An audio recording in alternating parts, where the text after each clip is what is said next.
Good evening. I'd like to call this meeting to order, and I'd like to invite Trustee Macaulay to give the acknowledgement of traditional lands and water. Thank you, Chair Hatfield. We acknowledge that we are on land and surrounded by water, originally inhabited by Indigenous peoples who have traveled this area since time immemorial. This territory is within the lands honored by the Wampum Treaties, agreements between the Anishinaabe, Haudenosaunee, Lenni Lenape, and allied nations to peacefully share and care for the resources around the Great Lakes. Specifically, we would like to acknowledge the presence of the Three Fires Confederacy, Ojibwe, Odawa, and Potawatomi, and Huron-Wendat peoples. We are dedicated to honoring Indigenous history and culture while remaining committed to moving forward respectfully with all First Nations, Inuit, and Métis. Thank you very much. For our attendance tonight, we have everyone here. And no special orders of the day. So moving down to E, approval of the agenda. I'm looking for a motion on that. Trustee Cook, Trustee Leclerc. All those in support of the agenda? Thank you, that's carried. Do we have any declarations of conflict of interest for anything on the agenda tonight? Nope, seeing none, thank you. I'm looking for a motion to convene into the closed session committee of the whole. We have a couple matters of personnel and property. Trustee Macaulay, Trustee Cook, all those in support? That's carried, thank you. I expect that we will be recessed for about 20 minutes. Thank you.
Okay, I'm going to call the meeting back to order.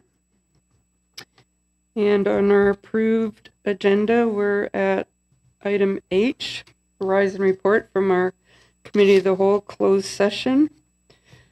Trustee Buckler, would you like to report? Madam Chair, we have items P1 and P2. If I can put them together, personnel issue? No? Okay, item P1, personnel.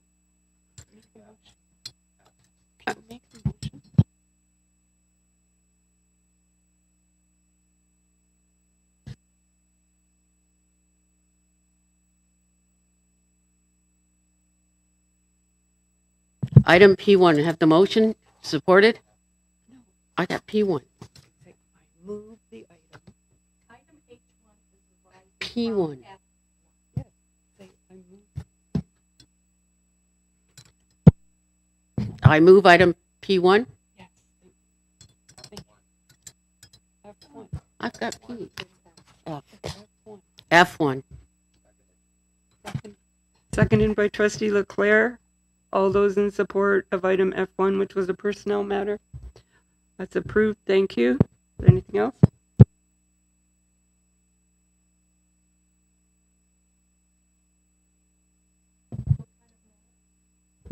Seconded by trustee Leclerc. Personnel as well.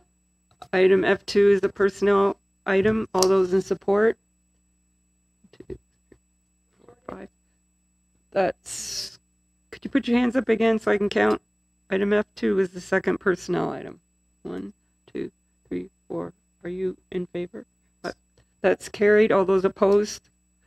2 opposed. 3 opposed. 3 opposed. Thank you. That's still carried. Thank you. I move item I, property issue. Do you have a second? Seconded by trustee Leclerc. All those in support? 1, 2, 3, 4. That's carried. Thank you. I move item I2, property issue. Supported by trustee McKinley. All those in support? Thank you. Those 2 property items are carried. Thank you. Okay, we're now on approval of the minutes. We could take a motion for all of them. Okay, trustee Leclerc, it's item I1, 2, and 3 on minutes. We have a seconder. Are you seconding? Okay, trustee Macaulay, sorry. I want to say your first name, and sorry. Okay, on the minutes, we have a question. Yes? Just a correction for the minutes of the board meeting January 21st on page 4. It says trustee, she introduced Malcolm McCowie as the newly appointed trustee filling the vacancy in words 3, 4, and 9. Should be 3, 4, and 10. Just a correction. That's important.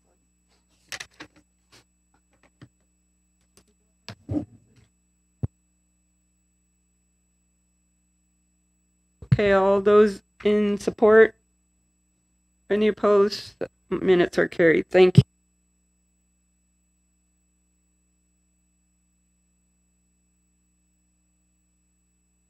On item J, the director's report.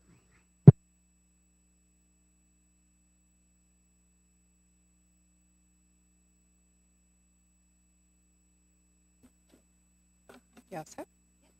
So I hope everybody had a restful and enjoyable Family Day weekend. It certainly was cold enough and way more than enough snow. Highlight some of the incredible initiatives in student achievement and community partnerships that are happening across the school board. So this month, we proudly raised the Pan-African flag across the district in recognition of Black History Month. Throughout the month, schools across the Greater Essex County District School Board are engaging in meaningful learning experiences, discussions, and celebrations to honor Black history, culture, and excellence. At the flag-raising ceremony, I had the opportunity to share our board's continued commitment to fostering inclusive environments, and I was joined by Clarice Carter, a Create Your Future advisor, who delivered a powerful message about Black excellence and representation. Oyen from Walkerville and Jalen from Kennedy, members of the Black Student Advisory Council, shared their perspectives on breaking systemic barriers and amplifying Black voices. As we continue through February and beyond, I encourage everybody to reflect, to learn, and to take a meaningful action to celebrate and uplift Black voices in our schools and in our community. I had the pleasure of visiting Central Public School, where I started my day reading to a kindergarten class. These moments remind me of the power of early literacy and the importance of building meaningful connections with our youngest learners. And in case you haven't noticed, I don't like wearing socks. I hate wearing socks, as a matter of fact. And that day it was absolutely freezing outside and I didn't have any socks on. And not the little one who's turned around not paying attention to me, but one of the other ones, right in the middle of the story, blurted out, "Miss, why don't you have any socks? It's cold outside." So today, the coldest day of the year, I don't have socks on again, but I didn't go see the kindergartens. I'm thrilled to share that students from our enhanced construction program and the Carpenters and Joiners Local 494 and the aviation students at Sandwich Secondary School will be among the first to take part in a pilot partnership with the Duke of Edinburgh's International Award. The program provides students with globally recognized credentials through hands-on learning, community service, and skill development, and sets them apart as they prepare for their post-secondary education and career opportunities. I look forward to seeing our students taking on this challenge, building new skills, and unlocking exciting possibilities for their future. I'm incredibly proud to recognize Sandwich West Public School students who excelled in the Caribou Math competition. Nusha was the top 10% in the world for grade 3 and 4 category. Helen was first in the world in the grade 5-6 category. And Isaiah was the top 4th in the world for grade 7 and 8, all within the same school. The dedication and the perseverance and the mathematical excellence are truly inspiring. And congratulations to these students on their outstanding achievement and to the educators who helped to foster a strong cultural and academic achievement. I want to express my gratitude to Manor Keys of Hope for their generous donation to the food programs at both Bagley and Prince Edward Public Schools. Because of their generosity, more students will be able to start their day with a nutritious meal and allowing them to focus on their learning. A special thank you to Maria Franzoy, the sales representative, for presenting a check to Catherine Foglia, the ESL literacy coach at Bagley, and to Sadi Greco, the sales representative, for presenting the donation to Herma Brown, the breakfast program lead at Prince Edward. What makes this donation even more meaningful is that both Maria and Sadi have a personal connection to both of these schools and a testament to the lasting impact that school communities have. I was excited to see the 4th annual Express to the Trades event at the WFCU Center, bringing our students, our families, educators, and industry leaders to explore pathways within the skilled trades. Despite the horrible snowy weather that evening, students in grades 7 to 12 braved the conditions to attend the Skilled Trades Expo, where they gained valuable insights into apprenticeships and career opportunities, and attendees also received tickets to the Windsor Express basketball game, making the night both educational and exciting. And the event reinforced that no matter the forecast, the future of skilled trades is bright, particularly for our GECDSB students. Ensuring that students have access to nutritious meals is a key part of fostering their academic success, overall health, and well-being. And this week, once again, a thank you to We Are One lunch program. If you recall, last year they did lunch at Roseville, and they're continuing to do it this week at Roseville, to receive a healthy, balanced lunch with absolutely no cost to their families. The initiative is made possible through the generosity and the support of CIBPA Windsor, Gordon Food Services Canada, and Fogelar Furlan Club of Windsor. Apparently, there wasn't enough tomato sauce and cheese on the pasta today. Tomorrow's tacos, I can't wait to see what that's going to look like. The program highlights the importance of food security in education and reinforces the commitment to student wellness. And we extend our heartfelt appreciation to We Are One Lunch programs and its partners for the dedication to ensure that no child goes hungry while they're trying to learn. We've been counting down the days, and tomorrow, February 19th, from 5 to 7, the wait will finally be over. One of the most exciting days for our littlest learners, and maybe a little nerve-wracking for their parents too. Tomorrow night, we'll open our doors and welcome families to explore our schools, meet educators, and get ready for the incredible journey that they will have with Greater Essex ahead of them. As we continue through February, I want to recognize 2 important observances happening on February 28th. Well, there's actually 3, because one of them's my birthday. But the real ones are Pink Shirt Day, is dedicated to promoting kindness, inclusivity, and standing up against bullying. Schools across GECDSB will engage in awareness activities that encourage respect, empathy, and positive school communities. And I would hope that all the trustees, including the student trustees, will wear pink on that day. The beginning of Ramadan, marking the start of the holy month of fasting, reflection, and spiritual growth for our Muslim students, staff, and families. And finally, a reminder that we're seeking input for our 25-26 budget. The public survey is open until February 28th at 5 p.m. We encourage all of our parents, our students, our staff, and community members to provide their input within the survey. Thanks to our students, our educators, and our families and our community partners for continuing your engagement, your support, and dedication. I look forward to another great month of learning, celebration, and collaboration. And happy to take any questions.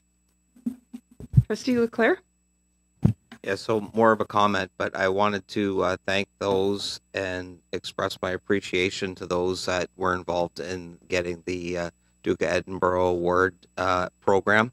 I'm familiar with the program because the Royal Canadian Cadet Program also offers that award process, and I know the incredible work that goes into getting that award. So I look forward to the incredible, awesome celebration that we'll have for whoever becomes the first recipient of that award for this board. So thank you very much for doing that. Thank you. Here, here. Any other questions? Well, thank you very much for your report. And now we'll hear from our student trustees. Good evening, trustees, Director Houston, senior administration, and members of the public. At our February Student Senate meeting located at the board office, we had a number of effective developments. Firstly, we completed our Random Acts of Kindness social media campaign. Collaborating with our secondary schools, we demonstrated the strength of kindness and unity at GECDSB. We have also added 2 new items to all future agendas, leadership activities and Senator of the Month. The former serves to improve and deepen the leadership skills of our senators, while the latter serves to highlight the senators who hold themselves to a standard of excellence and engagement. And so it is with great pleasure to announce our first Senator of the Month, Braden Fields from W.F. Herman Academy.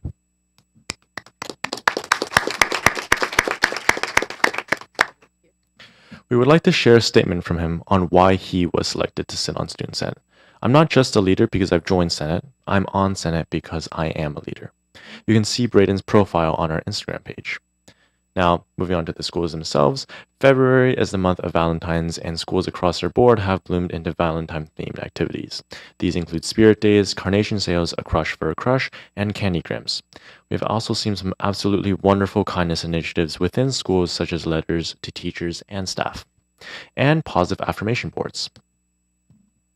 Kiara and I also had the wonderful opportunity to recently attend Asta Eco's Education Action Conference in Ottawa. We were pleasantly met with a plethora of like-minded and passionate student trustees from across Ontario. During our time there, we had many great discussions about Indigenous representation in education. It was inspiring to see that there were more Indigenous student trustees represented among boards than ever before. However, our discussions also revealed that there was still work to be done in strengthening Indigenous student voice and programs. This foundation of knowledge is what will drive Kiara and I's pursuits to promote Indigenous truth and reconciliation. We acknowledge the work that Superintendent Howitt and her team do every day to support Indigenous students at the GECDSB. And as student trustees, Kiara and I are proud to belong to a proud board that prioritizes truth and reconciliation. We also met with the Ontario's Principals Councils, where we shared our thoughts on important issues like mental health and student safety. As members of the Student Wellbeing Advocacy Interest Group, Kiara and I were able to bring our board's perspective to these discussions. School Mental Health Ontario also provided us with helpful resources and a lesson on implementation science that we're excited to share with the Student Senate Mental Health Committee. Finally, as our student trustee elections near, all our in-school elections have been completed. We look forward to meeting the student trustee candidates at the election at the end of February. As always, thank you to Director Houston, the senior team, and Student Senate for your ongoing support. And I'd like to add a little bit of it. Also, appreciations to Kiara's dad, because we were stuck in Toronto without a way home, and he graciously got us home. So thank you. He was very brave for doing that. I'm sorry, I kind of lost my voice, so if I seem off, that is why. Moving on, the student of the month for February is Sarah Ahmed, a grade 12 student at Vincent Massey Secondary School, a remarkable role model for this month's theme of creativity.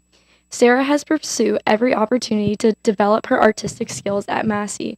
In addition to taking as many arts classes as she can, she is a member of the Arts Club. She lends her creativity to many events at Massey, and her talents have also made a significant impact in the larger community.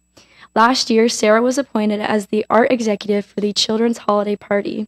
She contributed more than 170 hours of volunteer work, designing beautiful decorations, hosting a face painting station, and coordinating art-based activities to make the holiday event special.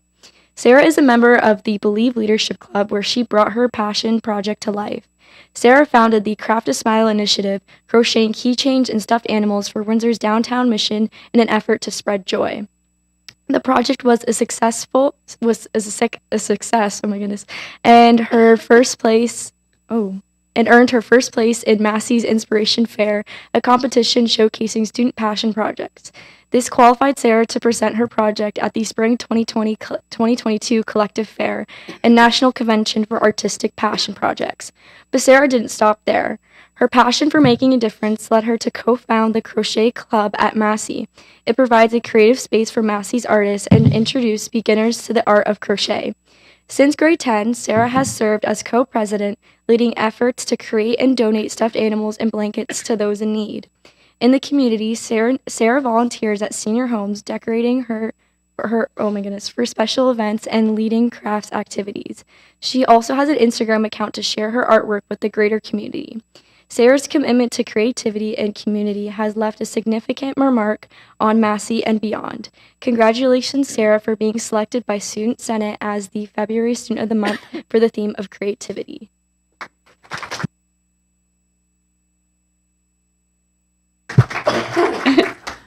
Come to the front, and your family can come if they want to take pictures. Come on to the front.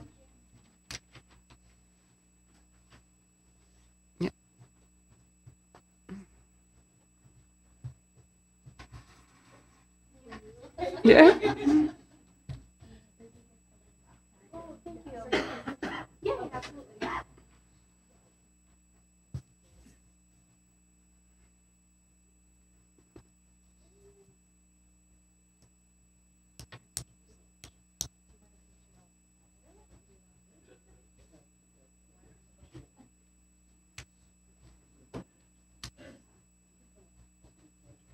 Yeah. Go all together.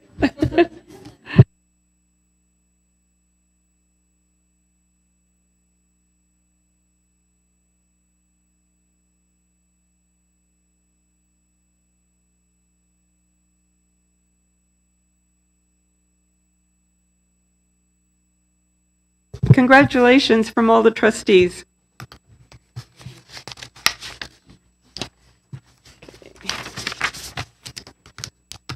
We're moving on now to items of new business. L1 is the 2025-2026 school year calendar already. Trustee Leclerc, you putting it on the floor? Moved, seconded by Trustee Cook. Are there any questions on the calendar? No? Okay, all those in support? Any opposed? No, that's carried. Thank you. We do have some reports to be received. The first one is the Policy and Bylaw Committee that met on January 28th. Are there any questions on that report? Seeing none. The Finance and Facility Services Committee already had 2 meetings, January 28th and February 11th. Do we have any questions on that? I'll just mention that, like, at their second meeting, I noticed in the minutes that they did receive several reports, and if you're interested in that information, it comes when you get the agenda package for that committee meeting, so you can click it on and you'll have all those reports as well. Okay. Item C is the Learning, Equity, and Wellbeing Committee, and you have their report. Any questions? Seeing none. Under statutory committees, we don't have anything from Audit or SEAC or GECPIC. Don't have any advisory committee reports or ad hoc trustee committee reports. We don't have any notices of motion to bring forward. I will mention that Melissa and I, with the director as well, have been working on the form for submitting notices of motion. I think we've got it nailed down, and you'll probably get it tomorrow. So that everybody will be submitting their notices of motion in a format. So that should be going out tomorrow. I think we've got it done now. Staff reports.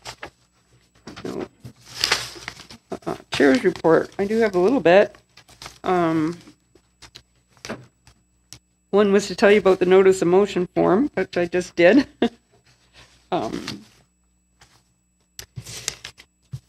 And the director already mentioned the Express to the Trades event, but I'm going to talk about it as well.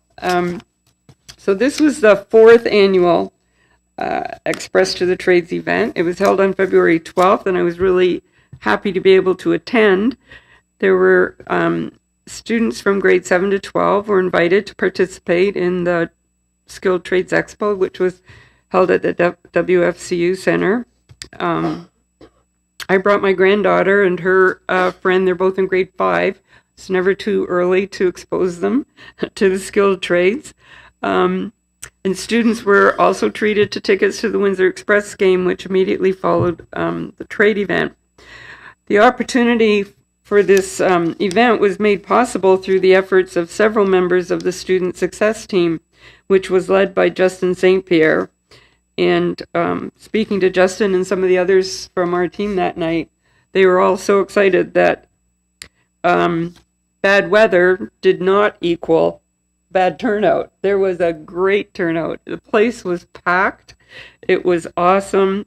The displays were incredible from all the different trades, from St. Clair, the tables that we had from our own school board.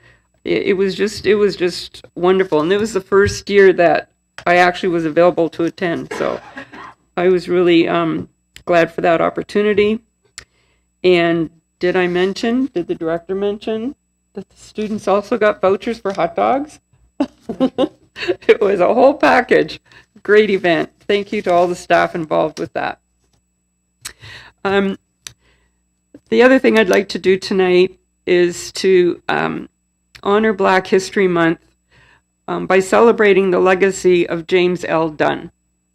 I know that we have a school named after him. You all know that. But I thought it was a good opportunity to recognize Mr. Dunn and to honor the leaders and the change makers and the trailblazers who have shaped our communities and opened doors for future generations. Among them is James Llewellyn Dunn, a visionary leader, courageous advocate, and community hero, one whose legacy is deeply embedded in the values of the Greater Essex County District School Board. His name graces our school, James L. Dunn Public School, serving as a daily reminder to our students that education is not just about learning, it is about perseverance, advocacy, and building a future that is fair to all. Born in St. Thomas, Ontario in 1848, Dunn was the son of Underground Railroad survivors. He was raised in a household that understood the power of resilience and hope. He moved to Windsor in the 1860s, where he would go on to become a successful entrepreneur, owning the J.L. Dunn Paint and Varnish Company. And I just want to mention that when he did come to Windsor, he was raised in the community where the school is. So it's a very significant honor that we've named our school James L. Dunn. However, his greatest impact came through his unyielding fight for educational equity. In 1883, Dunn took a stand against school segregation when he enrolled his daughter in the school closest to their home rather than the designated colored school. She was denied entry, and despite opposition from the school board and an unfavorable court ruling, Dunn refused to accept this injustice. He channeled his frustration into action, serving 4 terms as a school trustee, where he persistently fought for desegregation. His determination led to a historic victory in 1888 when Windsor's schools were finally integrated. Dunn's leadership extended far beyond education. In 1887, he broke barriers once again as the first African-Canadian alderman in Windsor, where he played a critical role in the city's growth and modernization, securing electricity, natural gas lines, and essential infrastructure to improve the lives of residents. Although his life was tragically cut short at just 42 years old, his impact endures. It was in 2022 that the Greater Essex County District School Board honored his memory by naming James L. Dunn Public School, built on the historic site of the former International Playing Card Factory. As we reflect on Black History Month, we celebrate the indelible mark James L. Dunn has left on our community. His story teaches us that change happens when we stand up, speak out, and refuse to accept anything less than equality. May his legacy continue to inspire our students, educators, and leaders to push for a future where every child has the opportunity to thrive. And not that I'm biased, but I do have 2 beautiful grandsons that attend James L. Dunn School, a wonderful facility.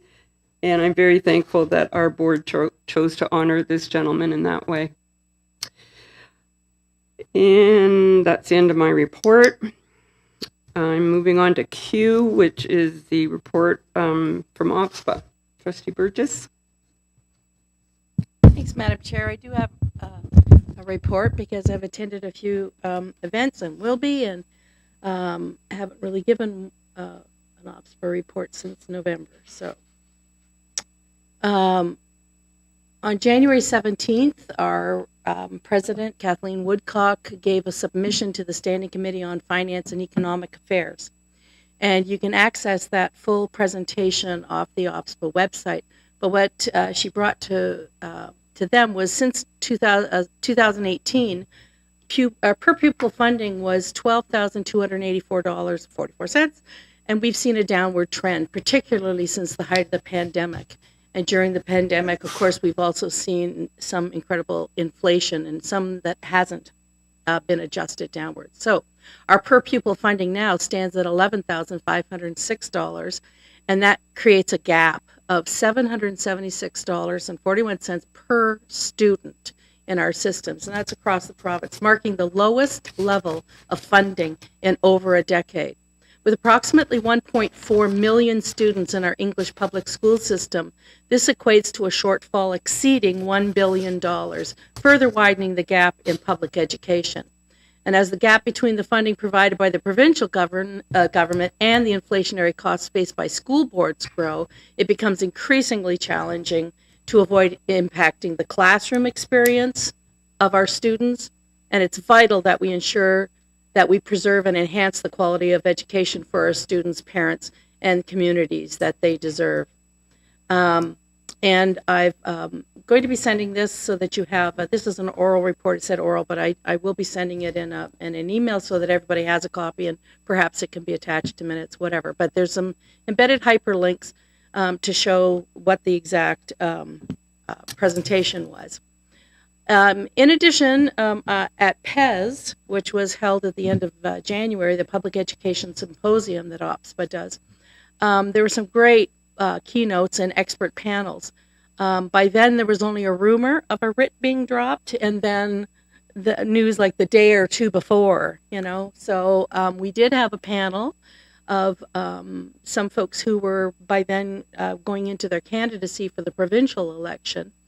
And I want to thank them for, showing up, because it was a very, very busy time and everybody was kind of abuzz. But I did also attend a two-part series on integrative thinking. And it's something that I actually attended for People for Education at the Rotman school at University of Toronto, and it was a continuation of that from Professor Martin. But at any rate, it was given by I Think, and it's a not-for-profit corporate organization whose work in facilitation has been used by students to bolster stakeholder engagement amongst boards of trustees for strategic planning, senior admin in their comprehensive work, and often managing conflicting and opposing points of view. I found it fascinating.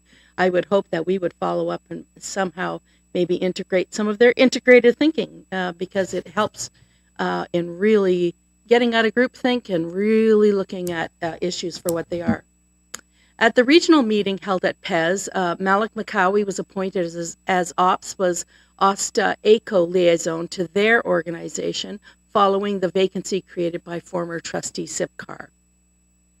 Discussions at the regional meeting were about OPSPA advocacy for provincial and federal elections. We don't know the date of the latter, but of course now we're in the provincial election, so that was helpful. We talked about the implementation of the school food program in Ontario. That's an ongoing thing that we're engaged with. Federal money, provincial implementation. We had some reflections on OPSPA's multi-year strategic priorities, which is an ongoing thing, always cyclical. And we looked at the Healthy Democracy Student Leadership Award. I want to bring to the notice, too, that I'm going to send out, you probably have seen something about some awards that OPSPA offers, and I would like it shared, and I'll make sure that Madame Leboeuf gets it so that we can also share it within EDSB or something, because it's about everybody. They're open to all staff, trustee awards, seniors, some even retired. So I'd really like to have, we have so many great people that are worthy of being, congratulated for the work that they do above and beyond. And so I'll be sending that out. As far as election issues go, there's been a lot of buzz about that. OPSPA is a nonpartisan organization. And so we reach out to all the main parties participating in this provincial election that's on February 27th. You can vote now in advance voting up until and on February 27th. And I'm encouraging everybody to keep education and education funding, particularly student well-being and their post-pandemic gains on learning, front and center. When somebody knocks on your door, when you're supporting a particular candidate, make sure that education is part of their platform and that they know that the struggles that we have, particularly when we see how many school boards are running structural deficits, it's something that should be addressed. I've got some resources that I'm going to include that OPSPA put together for the provincial election. It's, fast upon us. I also had a meeting for the policy development work group, and we spoke of, we had quite a condensed meeting, a heavy meeting, but, only in an hour and a half, 2 hours. What we talked about was a draft that we're working on and a collection and collation of information about boards that have Indigenous trustees on their board and who have Indigenous student trustees. There is a regulation, there is a kind of a template and a matrix that we have to kind of look at to check all the boxes to make sure who qualifies and how to encourage that. So I have made some initial things about that, to some folks within the system. And of course, the question of an Indigenous student trustee has been something that's been floating around for quite a few years, and maybe we'll hit pay dirt on that soon. The National School Food Program was also, again, back at policy. It'll always kind of be like almost a standing item. We got updates on the implementation progress with the 14 leading partners and our Indigenous partners across the province. The policy work group is, you have regional representatives, but it's the entire province getting together as colleagues talking about it. So we really do get an opportunity to hear what some other folks are doing. Also, there's a survey with a deadline of February 28th, re-school food data and some research, and I'll be following up with that to see if we have any local input. And we undertook an AODA and Accessibility and Ontario Disability, well, help me, AODA. Accessibility for Ontario's Disability Act. Thank you. A consultation, and we'll be following up with that with Greater Essex Liaison, as well as a survey on AI use by school board members within the school board for staff, and just a general thing, just Greater Essex, not a regional consultation. So got to get a pulse on that. So the OPSPA Board of Directors meeting is this weekend. Unusually, it's on Saturday and all day Sunday. And we maintained those dates because we had established it for our annual advocacy day, where we all kind of descend on Queen's Park, and we have a very focused kind of advocacy. But of course, the writ was dropped, and so the advocacy day was canceled because we're now in the writ period. So, but we do have a very full agenda, and I have made some consultation on some of that, but executive compensation, a whole bunch of things are going to come up for discussion. So I'll report back that next time. Thanks. Thank you. Do we have any questions on the report? Yep. Go ahead. Thank you, and through you, Madam Chair. Thanks, Trustee Burgess, for such an informative report, and OPSPA for all their advocacy work. And I'd kind of turn to my fellow colleagues and see if we would be willing to consider, by consensus, sending a letter to the provincial party leaders and all local candidates, reaffirming the letter submitted by President Woodcock to the chair of on the Standing Committee of Finance and Economic Affairs, kind of just supporting the lack of funding, the lack of per pupil funding, and addressing the gap of $776.41 per student. I read the letter; it really hit the nail. It's something I fully support, and I think we're in a unique position to help advocate for additional funding for education. So I'm just wondering if my colleagues would be willing to support that, again, by consensus, essentially just taking that letter and slapping our letterhead on it and sending it to all the local candidates and the 4 main provincial party leaders.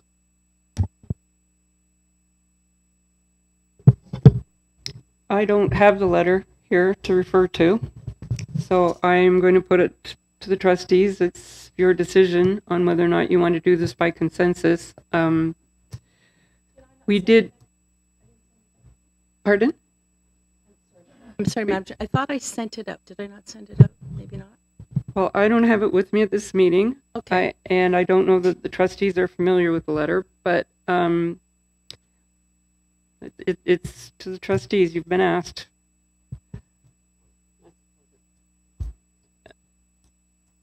Okay.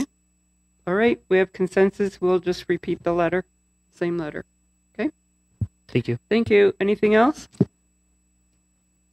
No other questions? Okay. There's no trustee notices of motion for this meeting. Are there any announcements for this meeting? Trustee Buckler? I'd just like to acknowledge our student trustees and their great work with Random Acts of Kindness Week. I especially enjoyed your Instagram toss-outs to each school. That was just fabulous. Thank you for the great work and your great initiatives. Any other announcements? Trustee Nelson? Yes, thank you, through you, Madam Chair. There's a lot going on this month between Valentine's Day and Black History Month. I just wanted to also say that I, too, attended our flag raising of the Pan-African flag, which was created in the 1920s to represent people of the African diaspora and to symbolize Black liberation. The flag also represents unity and solidarity between all African people living on the continent and in the diaspora. It is also used as a symbol of Black identity and pride. And this Black History Month, I encourage everybody to go out and enjoy the community, what the community has to offer.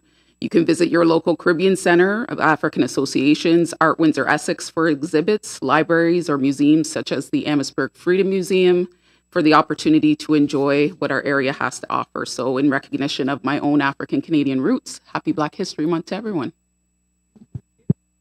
Any other announcements? No? Well, seeing none, we have come to the end of our approved agenda, so I will declare the meeting adjourned at 7:25. Thank you very much.